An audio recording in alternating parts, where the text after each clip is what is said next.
Good morning, I'm Ben O'Hara-Byrne with Morning Check, brought to you by Bathfitter on Vancouver Island. Here's what you need to know on this Friday, August the 9th. A Nanaimo man is free this morning after being detained in Syria since late last year.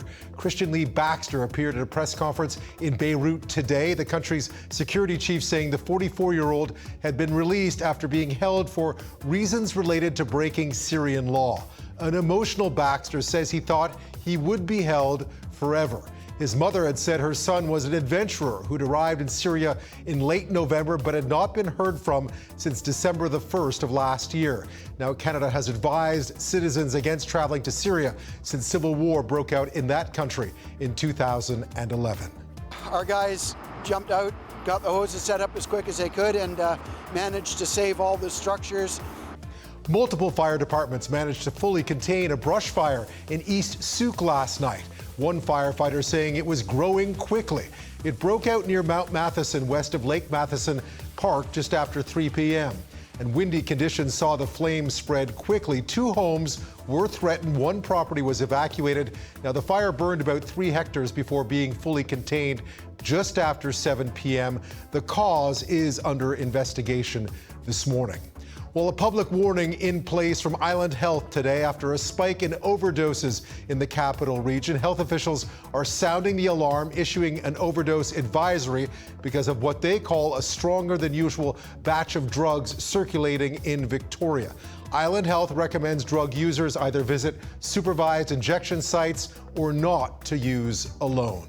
BC Ferry says it's investigating the plastic lining that's entered the waters from its only cable ferry this morning. The ferry goes between Vancouver Island and Deadman Island. For at least a year, the cables have been shedding a plastic coating into the sensitive waters of Baines Sound. The corporation says it believes no more plastic is peeling off those cables, but it will use an underwater camera soon to survey the problem. The Greater Victoria Harbour Authority says the 2020 cruise season will see increased calls and new vessels. It's expected 283 ship calls will bring more than 770,000 passengers to the region throughout the 7-month season. The increase is a result of new midweek visits on Tuesdays and Wednesdays. The 2020 cruise season in Victoria is scheduled to begin on April the 3rd. Well, Hong Kong is bracing for the 10th straight weekend of pro-democracy protests. It's already started with a 3-day demonstration happening right now at the city's international airport, one of the world's busiest. Canada, the US, the UK, and Japan are among the countries who've issued travel warnings for Hong Kong because of the massive protests that have been sweeping the city. Well, as we mark 50 years since Woodstock, never-before-seen pictures are now on display. 22-year-old Mark Goff was working for an underground newspaper when he took hundreds of photos that weekend. A few were published, but most wound up stored at his Milwaukee home. The father of 2 died last year. A retrospective is now shining light on his work. In sports, the Victoria Harbour Cats are heading back across the strait to close out the regular season with a 3-game series against Port Angeles this weekend. Well, last night, Victoria completed the 3-game sweep of the Lefties, winning 9-0. Overall, the Harbour Cats outscoring the home team 35-5.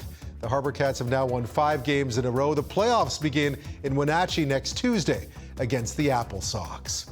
Have you ever wondered if your cat is ignoring you or just doesn't know its name? Researchers in Japan played audio recordings of the cat's owner and strangers saying nouns similar to the cat's name and then finally saying the cat's name. Well, most of the cats reacted when their names were spoken, which leads researchers to believe they are able to distinguish their name from other random sounds. They just choose to ignore us. A mix of sun and cloud on the South Island today, mainly cloudy on the Mid-Island and in the Alberta Valley. Periods of drizzle on the West Coast and on the North Island. And there are your Friday highs. Well, you know we always love to know where you're watching from, and don't forget to like and share the CHEK Facebook page. That's been your Morning Check, brought to you by Bathfitter. I'm Ben O'Hara-Byrne.